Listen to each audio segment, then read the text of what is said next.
Everybody, and welcome back. Today we are going to talk about the wonderful world of the seam allowance.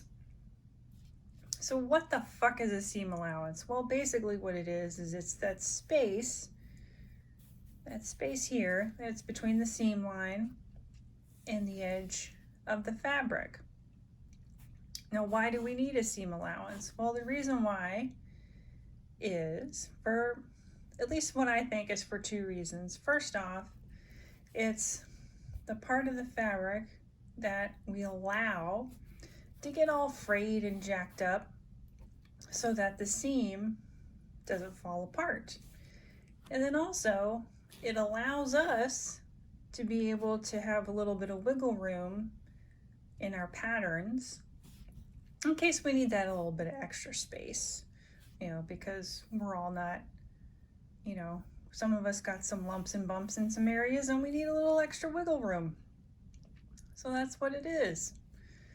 So how do we practice sewing our seam allowance? Well, what I've got here is, got a little quarter moon. Let me zoom out a little. Oops, wrong way. I've got a little quarter moon shape here. And what we're going to sew is a 1/2 inch seam allowance.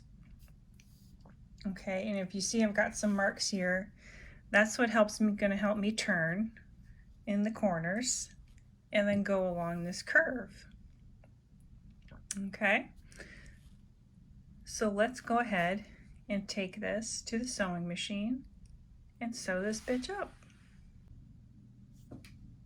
Here we are at the sewing machine, and we're gonna get ready to sew our little quarter moon fabric piece as our practice. But one thing I just want to show you real quick is a lot of machines, I don't know if you could see it, have these little lines on here, usually on both sides of the sewing foot. And what that is just little measurements to make life a little easy for you. Here on my machine, it's centimeters in the front and inches in the back, probably because this machine was created or designed in, I think, Switzerland. Don't remember quite exactly, but it's just a little easy guide, so that way you don't have to worry about how far out everything is. One thing though that I do like to use is called a, it's called a seam guide. And it just has a little magnet on the back, and it's real easy. It just attaches right there with no worries. It's easy to move if you get it in the wrong spot.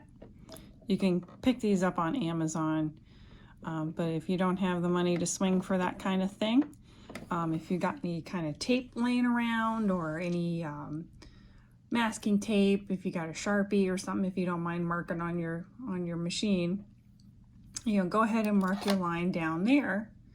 That way you've got a big visual guide to help you with where you need to have your seam allowance and where you need that edge of the fabric to ride up against, because that's where you want the edge of the fabric to ride up against, is on that measurement.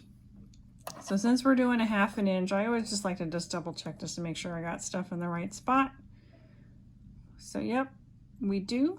We got it in the right spot.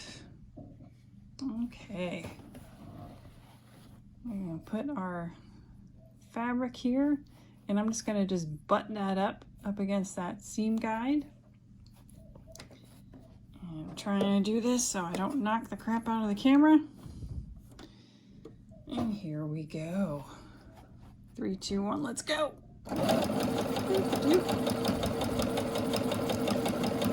And so really what we just want to do is just mind that seam allowance as we're coming up to that edge. Just kind of slow down, slow your roll a little bit.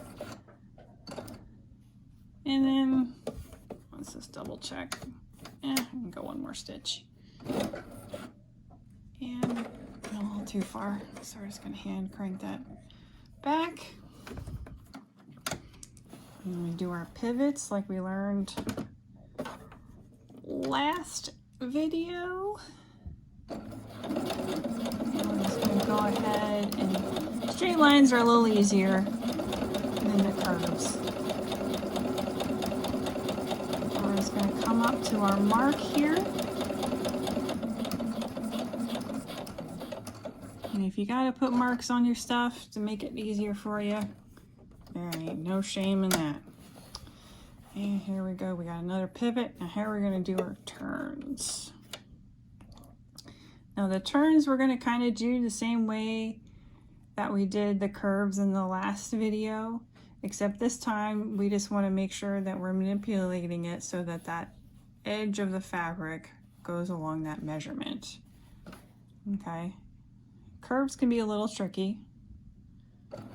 So if you want to go slow, that is quite all right.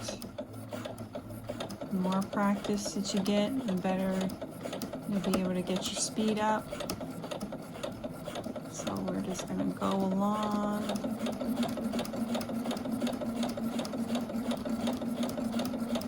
Here we go.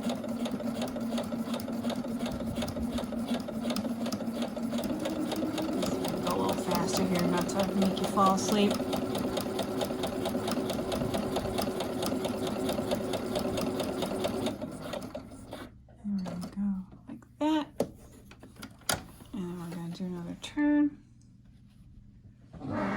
Scissors and my chair's so noisy.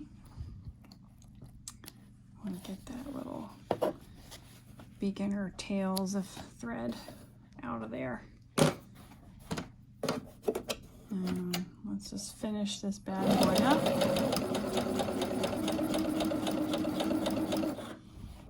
And I'm not going to tie it off since this is practice, just because you've seen that already. We're just going to go snippity snip. And here we go. And it doesn't always hurt to have, it doesn't ever hurt to have your little mini ruler there, just so you can check your seam allowance, just to make sure you got it where it needs to be. And it looks like we're good. Sweet. So now we're just going to practice a really simple finishing technique for your seam allowance. The reason why you want to finish your seam allowance, especially if the pattern calls for it, is it's just another line of stitching, another defense against that fraying that will inevitably happen in the washing machine, or if you get it dry cleaned or whatnot. But it's just like an extra an extra bit of stitches to help things, stay intact and prolong the life of your garment. So the best way to do that when you're first starting out is we just use a zigzag stitch. And I like to set it at about 4, the width at a 4 and the stitch length anywhere between 2 and 3. We're just going to do a 4 on here and a 2.5. And really what you just do is you just really line up your sewing foot like in between. Like, it's always good to just put it in the middle. And you just zigzag. And this is also a good way to practice your pivot while zigzagging. It's usually, I like to pivot when the needle is on the left. It's because that way it's closer to the stitching where you want to be. Just gonna zig, zig, zig, zig, zig. And of course we like to slow down in the corner. And there we got our needle on the left. And there we go.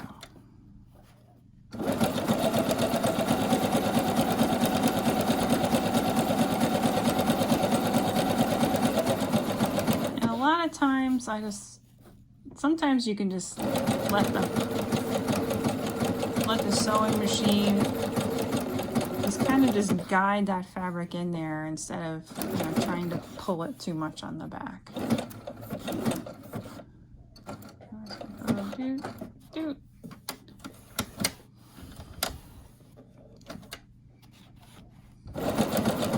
And even though I should have cut that off, the beginning tails, I'm just going to go over that for now.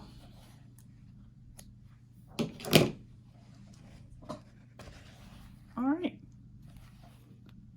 Let me bring you back over to the table and we'll show you what we got.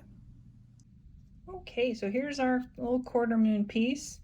We got our stitch line and we got our finished zigzag all the way around between the stitch line and the edge of that fabric. Now there's two schools of thought.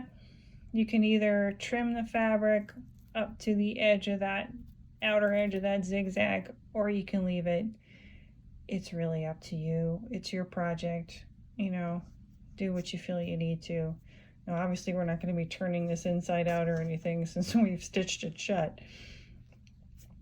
But you know what? We did it. Heck yeah. Okay. So good job, everybody. Show me your makes. Share them with me on Instagram. Tag me at yousewcan, or you can also tag me, follow me on Instagram, you.sew.can. And good job. Again, good job. You're making progress, which is freaking great. All right, everybody, until next week, keep at it, keep progressing, and most importantly, be excellent to each other. Bye-bye.